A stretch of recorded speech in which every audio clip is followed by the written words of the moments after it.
देखिए, सबसे पहले तो हम इजराइल की बात करें तो इजराइल ऑलरेडी पहले से ही अकेला पड़ा हुआ है। अब देखिए, यूरोपीय देश में भी इजराइल सुरक्षित नहीं है। खासकर इजराइल जब मैं बोलूं तो उनके दूतावास यानी एम्बेसी की बात कर रहा हूं मैं।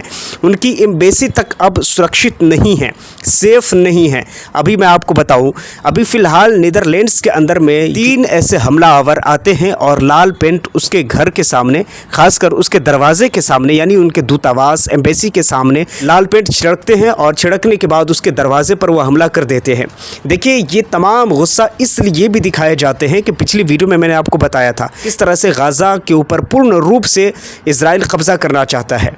अब इस कब्ज़े को लेकर पूरे देश के अंदर में, पूरी दुनिया के अंदर में हमा मचा हुआ है। इजराइल ऑलरेडी पहले ही से इस प्लान को लेकर अकेला पड़ा हुआ है। कई ऐसे यूरोपियन देश है, कई ऐसे दूसरे देश है, खासकर उनमें फ्रांस की बात करें और ऑस्ट्रेलिया की बात करें तो वो खासकर वो पैलेस्टाइन को वो समर्थन देने को तैयार है और वो कह रहे हैं हम समर्थन देंगे अगर इजराइल ने अपना जुल्म नहीं रोका तो। इजराइल ने अपनी जो मनमानी है अगर वो नहीं रोका तो हम खासकर पैलेस्टाइन को पूरी तरह समर्थन देंगे और उनको एक अलग स्टेट और राज्य बनाकर देंगे।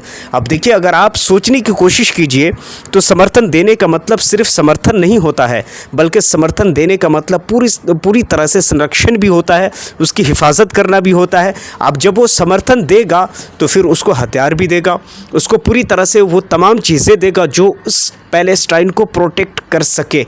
तो इस चीज़ को लेकर ऑलरेडी नेतन्याहू पहले ही पिट गया है। अब उसी के साथ एक बड़ी खबर, देखिए, ईरान को 12 दिन की जंग में ढकेला गया। 12 दिन की जंग भी चली, उसमें दोनों तरफ के लोग मारे गए, लेकिन ईरान ऐसे ही नहीं पिट गया। अब एक रिपोर्ट आप देखिए, ईरान के अंदर में 21,000 जासूस बैठे थे, खास करके इनके यहूदियों के 21,000 जासूस तो खुद ईरान में बैठे थे। अब देखिए, 21,000 जासूस कोई कम तो नहीं है। 21,000 जासूस अभी फ़िलहाल के अंदर बैठे थे और उन तमाम लोगों को फ़िलहाल निकालने की बात हो रही है। अभी बहुत सारी उनकी प्रक्रिया जारी है, तो ये एक बड़ी खबर बन जाती है दोस्तों।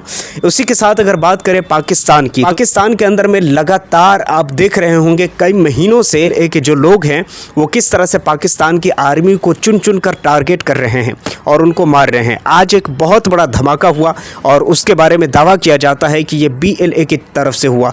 BLA यानी बलूचिस्तान लिबरेशन ऑफ आर्मी। ये बलूचिस्तान की ये वो आर्मी है जो पाकिस्तान से आज़ादी चाहती है, जो पाकिस्तान को ये कह रही है कि हमें आज़ाद होना है, हमें तुम्हारे साथ नहीं रहना है। इतने सारे अगर आर्मी के लोग मारे जाते हैं, इतने सारे अगर लोग मारे जाते हैं, उसके बाद भी अगर इतने बड़े पैमाने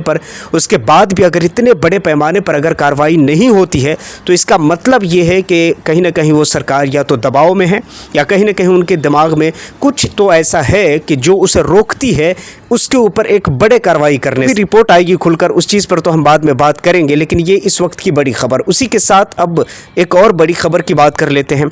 रशिया और यूक्रेन के बीच में ट्रंप ने यह कहा था कि हम दोनों के बीच समझौता करवाना चाहते हैं। खासकर अलास्का के अंदर में मीटिंग भी होनी थी, लेकिन उससे पहले ही रशियन आर्मी यूक्रेन के कई ऐसी जगहों पर धावा बोल करके और उनके कई ऐसे जगहों को कब्ज़ा करना चाहते हैं। ये रिपोर्ट आप देख लीजिए दोस्तों। अभी फ़िलहाल कहीं ना कहीं रशिया और यूक्रेन की जंग सुधरती हुई नज़र तो नहीं आ रही है, जिस तरह के अभी हालात बने हुए हैं। अब देखना ये है कि कब इन तमाम चीज़ों पर अब एक्ट होता है। कि दावे ट्रंप की तरफ से किए जा रहे हैं, उस तरह से अगर देखा जाए तो लगता तो यूँ है कि बहुत जल्द इन दोनों में मेल मिलाप हो सकता है, बहुत जल्दी इन दोनों का जो झगड़ा है वो सुलझ सकता है, मगर इतना आसान भी नहीं है। तो कुल मिलाकर दोस्तों, ये थी आज की बड़ी खबर जिस पर हमने चर्चा की। इन तमाम खबरों के बारे में आप क्या कहना चाहते हैं नीचे कमेंट सेक्शन में आप जाइए, ज़रूर अपनी राय दीजिए, अपनी प्रतिक्रिया दीजिए और थैंक यू फॉर वॉचिंग।